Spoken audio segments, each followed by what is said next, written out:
आज डीजीएमओ की मुलाकात तो नहीं हुई, लेकिन हॉटलाइन के ऊपर राब्ता हो गया है उनका पाक भारत का। सर क्या कहेंगे, अभी भी सीज फायर जारी रहेगा या कोई उसकी खिलाफ वर्जी की जाएगी?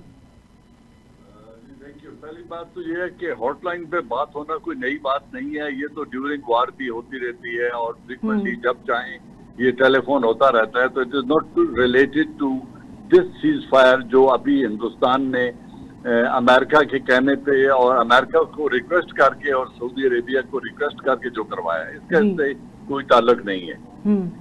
रहा cease fire, will it hold और नॉट, तो मेरी जाती राय में लॉजिकली स्पीकिंग जितनी ह्यूमिलिएशन हिंदुस्तान की हो चुकी है, इसके बाद वो दोबारा जुर्रत नहीं करेगा कि वो करे। लेकिन लाइन ऑफ कंट्रोल के अक्रॉस इसको रूल आउट नहीं किया जा सकता, क्योंकि वहाँ पहले भी होती रहती है और अगर अब भी उन्होंने सीज फायर वायलेट की तो ये दोनों तरफ से छोटे लेवल की एक्सचेंज ऑफ फायर शायद होती रहे, लेकिन मेजर जो लाइन ऑफ कंट्रोल है, वर्किंग बाउंड्री है और इंटरनेशनल बॉर्डर, इस पे खामोशी रहेगी। तो जनरल साहब, इस मौके पे हमें शिमला मुआहदे को भी जो उजागर नहीं करना चाहिए कि जिसमें ये एलओसी का तय हुआ था कि इधर ही रहें और कोई इसमें मुदाखलत नहीं करेगा, तो वो भी हम अब उठा लें जिस तरह बाकी इश्यूज उठ रहे हैं, एलओसी पे भी ना हो ताकि।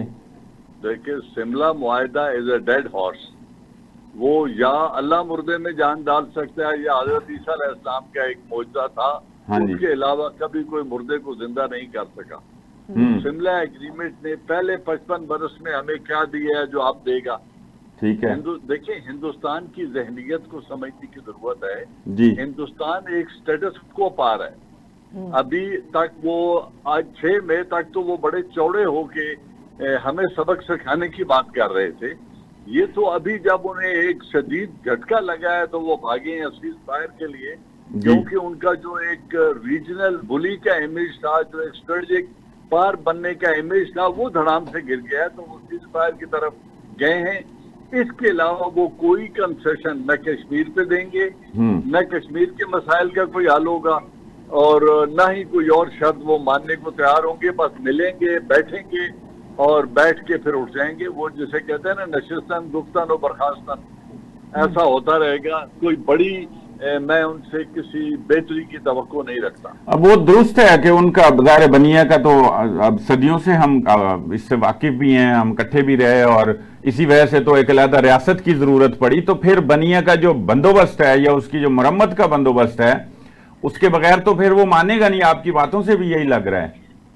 नहीं, देखिए, उन्होंने मुरम्मत तो जो अभी हमने कर दी है, इस मुरम्मत की वजह से तो वो भागा है और अमेरिका ने उसके ऊपर एक एहसान किया और उसको एक सीज फायर लेकर दे दिया जी। ये तो उन्होंने अचीव कर लिया, मांग लिया भीख में सीज फायर। इसके अलावा अब सीज फायर के बाद न वो किसी तीसरी कुव्वत की दलाली मानेगा, न वो किसी न्यूट्रल जगह पर कोई डायलॉग की बात करेगा। वो उन्होंने पहले ही रिफ्यूज कर दिया जी, जो बात होनी है हम दोनों के दरमियान होनी है। तो बायलैटरलिज्म जो है, इसने न कभी हमें पहले पे किया है न अब पे करेगा। सीज फायर में होल्ड और ये जो इंडस वाटर ट्रीटी है ये चूंकि एक इंटरनेशनल मुआहिदा है, इसकी खिलाफ वर्जी या इसकी सस्पेंशन को शायद इंडिया खत्म कर दे या फिर हमें डंडे से करवाना पड़े।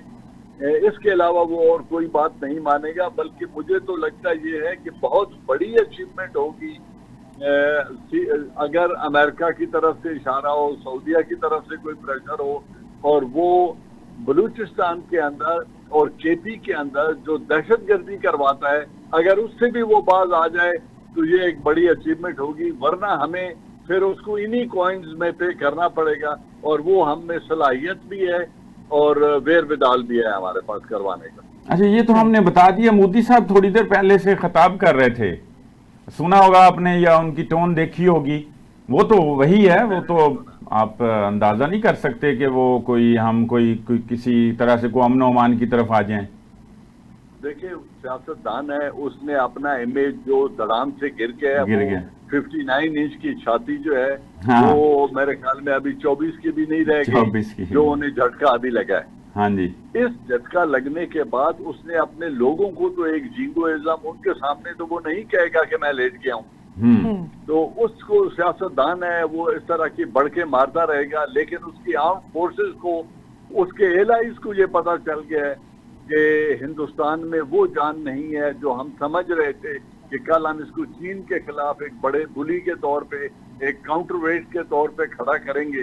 अब उन्हें पता चला है कि एक छोटे, जो चीन का छोटा एलाई है, उसके आगे ये नहीं खड़ा हो सका, तो चीन के सामने क्या खड़ा हो।